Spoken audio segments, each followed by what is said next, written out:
Kylian Mbappe এবং Vinicius junior Real মাদ্রিদের দুইটা স্টার প্লেয়ার, বাট কোনো না কোনোভাবে কিলিয়ান এমবাপ্পের ছায়ার নিচে ভিনিসিয়াস জুনিয়র পড়ে যাওয়া শুরু করছে।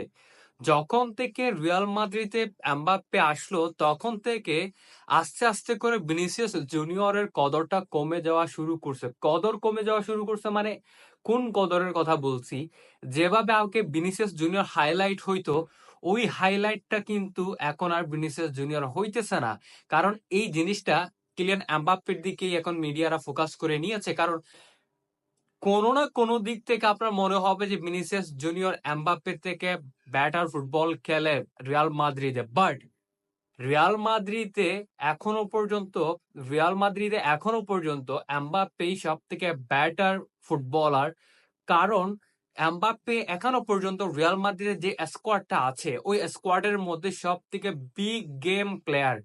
কারণ আপনি 2024-25 সিজনের মধ্যে দেখেন সব থেকে ইফেক্টিভ পারফরমেন্স এমবাপ্পে, এবং বিগ গেম গুলাতে এমবাপ্পের পারফরমেন্স কিন্তু আপনি কখনোই অস্বীকার করতে পারবেন না।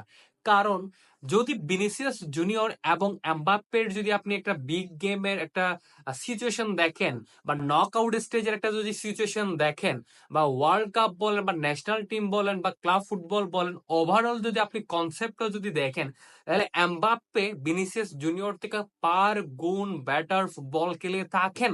এবং সে কারণেই কিন্তু রিয়াল মাদ্রিদ বহু আগ থেকেই রিয়াল মাদ্রিদে এমবাপ্পেকে সাইনিং করানোর জন্য উঠে পড়ে লেগেছিল। এবং যারা কিনা যারা কিনা এই কয়েক বছর ধরে রিয়াল মাদ্রিদের খেলা দেখা স্টার্ট করছেন, বা রিয়াল মাদ্রিদের ফুটবলটা দেখা স্টার্ট করছেন, তারা হয়তো বা জানবে না ভিনিসিয়াস জুনিয়র রিয়াল মাদ্রিদে কত বাজে ফুটবল খেলেছিল যখন আহ, রোনালদোরা ছিল, যখন সার্জিও রামোসরা ছিল, মার্সেলোরা ছিল। মানে তার ফিনিশিং এত বাজে ছিল, ওয়ান ভার্স ওয়ান এসে গোল করতে পারতো না। তার ড্রিবলিং স্কিল ভালো, বাট তার ফিনিশিং বলেন, তার গেমের মধ্যে যে মুভমেন্ট বলেন এত বাজে ছিল। এটা জাস্ট ভিনিসিয়াস জুনিয়র রিয়াল মাদ্রিদের কেরিয়ারটা স্টার্ট করা অবস্থায় যারা ভিনিসিয়াস জুনিয়রকে দেখেনি তারা কখনোই বিশ্বাস করতে পারবেন না। এবং সেজন্যই বলছিলাম কিলিয়ান এমবাপ্পে এখন বর্তমানে যেটা রিয়াল মাদ্রিদের স্কোয়াডটা আছে ওই স্কোয়াডের one of the best player এবং বিগ গেম প্লেয়ার। যেই প্লেয়ারটা ওয়ার্ল্ড কাপের মতো ফাইনালে হ্যাট্রিক মারতে পারে তাকে বিগ গেম প্লেয়ার না বলে আপনি কাকে বিগ গেম প্লেয়ার বলবেন? অবশ্যই তাকেই তো বিগ গেম প্লেয়ার বলবেন না। চাবি আলোনসোর হাত ধরে রিয়াল মাদ্রিদের যে ভূমিকাটা, বা রিয়াল মাদ্রিদের যেই ওভারঅল টিমের যে চেঞ্জিংটা, এই চেঞ্জিংটা কিন্তু চোখে লাগার মতন। কারণ আমরা যে জিনিসটা দেখলাম ওভারঅল, একটা জিনিস লক্ষ্য করলাম সেটা হচ্ছে যে রিয়াল মাদ্রিদের আগে যে ধরনের ফুটবলের ফিলোসফিটা ছিল, 4-3-3 ফরমেশনের মধ্যে একটা প্রেসিং ফুটবল, এবং ফ্রন্ট লাইনে তিনজন যারা আছে তারা একদম চিলের মতন করে ডি বক্সের মধ্যে ঢুকে একটা ট্রাফিক বানিয়ে মারাত্মক লেভেলের একটা ট্রাজেডি তৈরি করতো ডি বক্সের মধ্যে। ওই ফিলোসফি থেকে বের হয়ে এখন কিন্তু রিয়াল মাদ্রিদ নতুন ভাবে একটা ফুটবল খেলা স্টার্ট করছে যেটা কিনা জাভি আলোনসোর ফুটবল। এই ফুটবলের মধ্যে নতুনত্ব আমরা দেখতে পারতেছি। হয়তোবা এই নতুনত্ব রিয়াল মাদ্রিদের স্কোয়াডের মধ্যে দারুণ কিছু আনতে যাচ্ছে, যেটা কিনা আমরা আস্তে আস্তে দেখতে স্টার্ট করতেছে। বরুসিয়া ডর্টমুন্ডের সাথে রিয়াল মাদ্রিদের যেই খেলাটা, এই খেলাটা জাস্ট প্রথম 45 মিনিটের মধ্যে রিয়াল মাদ্রিদ ডমিনেট করে স্টার্ট করে দিছে। পরবর্তীতে হয়তোবা বরুসিয়া ডর্টমুন্ড কিছুটা কিছুটা রিকভার করার ট্রাই করছে, বাট লাস্ট মুহূর্তে এসে হুজিসনের যেটা রেড কার্ড, এই রেড কার্ডের বদলতে কিন্তু আবার যে একটা ব্যাপার স্যাপার ছিল এটা হয়েছিল। কিন্তু কিন্তু লাস্ট মোমেন্টে দি ম্যাজিক, যে magic man Kylian Mbappe, Mbappe এভাবে করে মানে কি বলে জলাথান ইব্রাহিম মুমিসের মতন ধুম করে পড়ে যে গোলটা, এইটাই আসলে বোঝাই যাইতেছে যে যে রিয়াল মাদ্রিদ এবং রিয়াল মাদ্রিদের স্কোয়াডের মধ্যে সব থেকে মহামূল্যবান খেলোয়াড় এবং big game player Vinicius junior নয়, কিলিয়ান এমবাপ্পে। কেন? এটা তিনি বারবার প্রমাণ করে দিচ্ছেন। এত কোনো কিছুর দিকে যাইতেছি না। ক্লাব ওয়ার্ল্ড কাপ বলেন, উয়েফা চ্যাম্পিয়ন্স লিগ বলেন, কোনো কিছুর দিকে আমরা যাইতেছি না। আমি জাস্ট একটাই উদাহরণ দিই, সেটা হচ্ছে এল ক্লাসিকো। এল ক্লাসিকোতে এখনো পর্যন্ত এই এমবাপ্পে আসার পরে যেই ধরনের পারফরমেন্স করেছেন, এই ধরনের পারফরমেন্স ভিনিসিয়াস জুনিয়র তার এই যে লাস্ট 2-1 বছর ধরে করতে পারে নাই।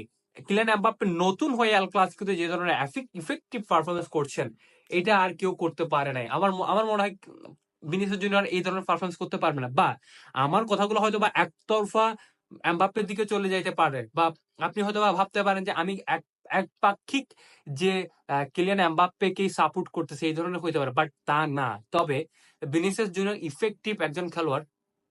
লেফট উইং এ তার যেটা রোল থাকে, ওই রোলে সে কিন্তু অবশ্যই মানে কি বলে এটাকে, একদম পারফেক্ট একটা রোল প্লে করে এবং আগের তুলনায় এখন ভিনিসিয়াস জন্য অনেক বেশি ম্যাচিউর ফুটবল খেলে থাকেন।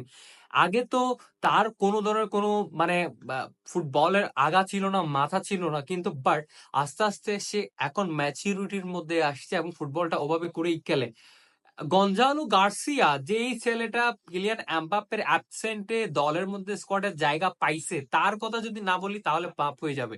সে 2টা গোল করছে, 2টা গোল করে রিয়ালকে লিড এনে দিছে, এবং এই ছেলেটা মানে প্রপার একটা মানে প্যাকেজ, হ্যাডিং বলেন, ফিনিশিং বলেন, ওভারঅল তার মধ্যে সবকিছুই আছে। আরো যদি সময় পায় এই দলটাতে সে অনেক ব্যাটার কিছু করতে পারবে। জাবি আলোনসো একদম রাইট পয়েন্টে রাইট জায়গায় রাইট একটা প্লেয়ারকে চোর্স করছে, যেটা কিনা কিলিয়ান এমবাপ্পের অভাব টোটালি বুঝতে দেয় নাই।